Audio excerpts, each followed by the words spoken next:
Popular Ed Rice Community Center in the Fraser neighborhood remains empty and locked tonight. The city closed the facility yesterday afternoon because of complaints about mold, black mold. And those complaints, they came from poll workers during the August election. Local 24's Mike Matthews is local in Memphis. This is the Ed Rice Community Center in Fraser, normally a pretty busy place, but nothing's going on in there, is there? And there's a reason why. This is the reason why.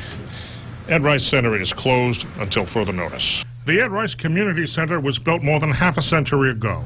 Named after a former employee of legendary Mayor E.H. Boss Crump, the Ed Rice Center also sits where the old Shelby County Pauper Cemetery was located.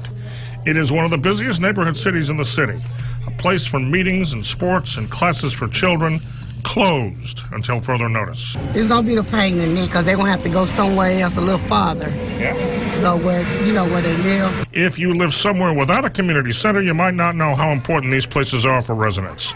The city is already planning on replacing the old Ed Rice Center with a new facility with close to $1 million set aside for its construction.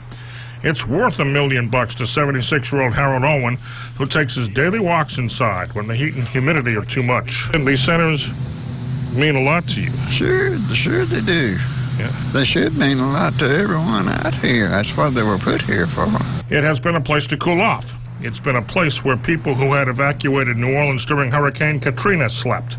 It is very much an important piece of the fabric of Fraser, according to State Representative Antonio Parkinson.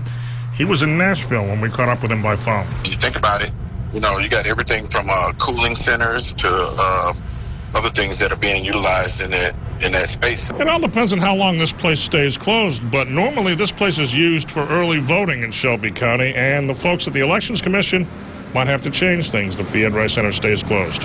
In Memphis, Mike Matthews, Local 24 News.